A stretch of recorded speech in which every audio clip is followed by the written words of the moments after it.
break right now. It's been 3 minutes past 2:30, and I think everyone who's coming is probably going to be here. So today's meeting will be covering our past hackering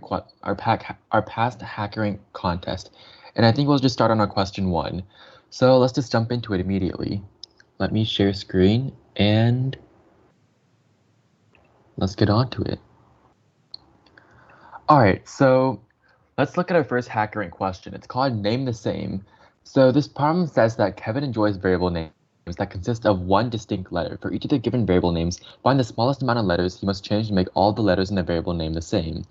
And basically the input, they give you like an integer specifying the number of variable names. So that's just the number of cases you have to get right. Then after the next t lines, each contain a string that contains solely of lowercase letters.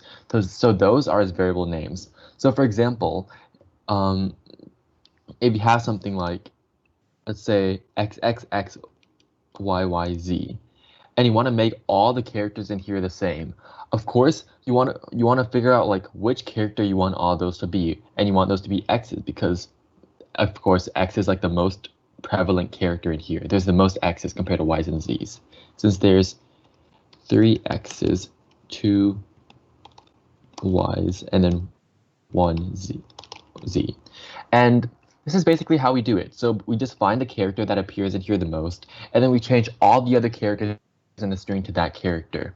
So for example, in ABCD, we find the character that appears in there the most. So all 4 of them appear the most. So like we can just say A, and then we change all the other ones to A. For this one, we find the character that appears the most. So both B and Q appear the most because they each appear twice. And then we just change them all to either all B or Q. And it really doesn't matter what we change it to because it only asks for the number of letters the smallest number of letters he must change. So knowing this, what we should do is write a program to find the maximum number of letters of like times a distinct letter shows up. So again, over here, the maximum number will be 3. And then we would just do the total amount of letters minus that number. So over here, that'd just be 6 minus 3, because that's just the number of other letters that you have to change to that specific letter. So let's do that. So here's my solution. Let's erase that and let's start programming. So let's first make scanner. So scanner input equals new scanner system.in. And this is again just to like take in the input.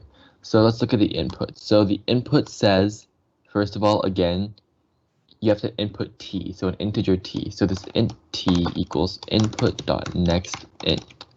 And there's going to be t cases. Let's create a for loop from 0 to t.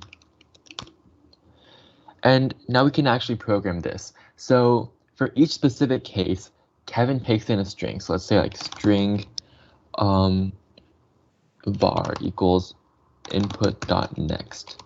So this is going to be like, for example, this is going to be ABCD BQ BQ XXXYYZ. So let's say this is like XXXYYZ. So we know that all of the letters in his variable names are going to be solely lowercase letters, which means that we don't really have to care about uppercase.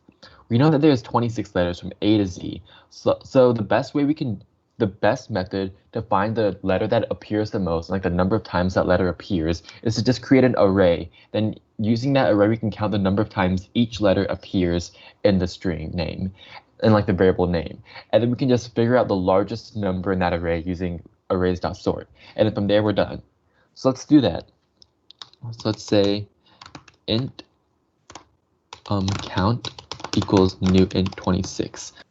So this is just going to be counting like how many of each shows up. So like count 0 would represent number of A's, count 1 would be like the number of B's, and so on.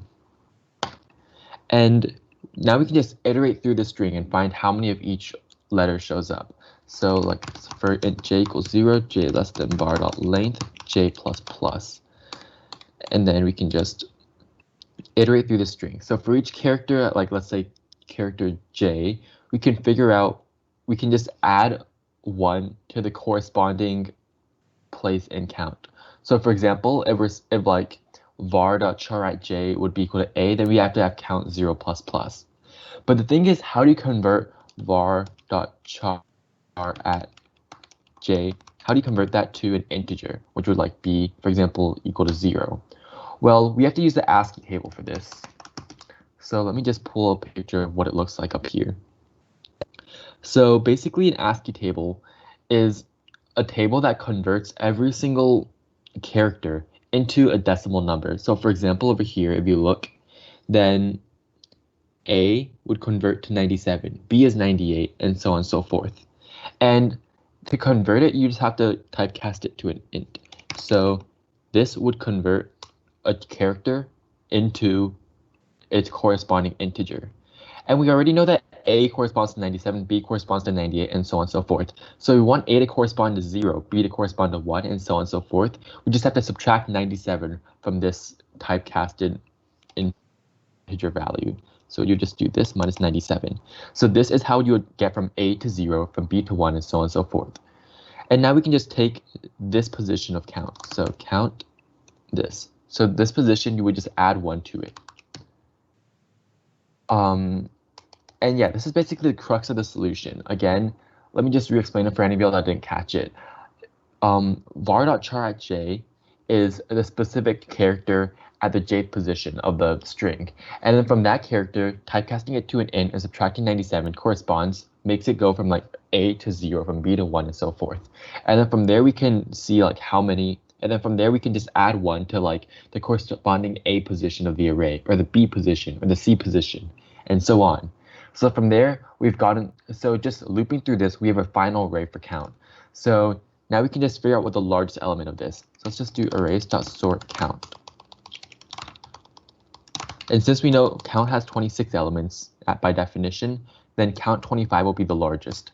And basically, we just have to system.out.println the total amount of letters in the string, which is just var.length minus the maximum value of count, that's count 25.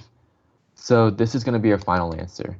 And as you can see, it makes sense because, for example, in this example, we figured out the largest value of count would be 3 because like there's 3 x's and that's more than number of y's and z's. And then we would use the total length of this string, so that's 6, and then subtract 3 from it. And that's the number of characters you would have to change such that the entire string consists of the same character. So we're basically done. Now let's try it out. Let's submit this code. Yes, submit the code. Let's see if it works. And both cases accepted. As you can see, this question wasn't too bad. That's why it's a question 1. But in general, I think that's just how I would go about it. It's a quick, easy question, but you got to make sure to, but you just have to make sure not to make any like minor mistakes or whatnot, and just keep on a good line of thinking. Now, William, would you like to explain question 2?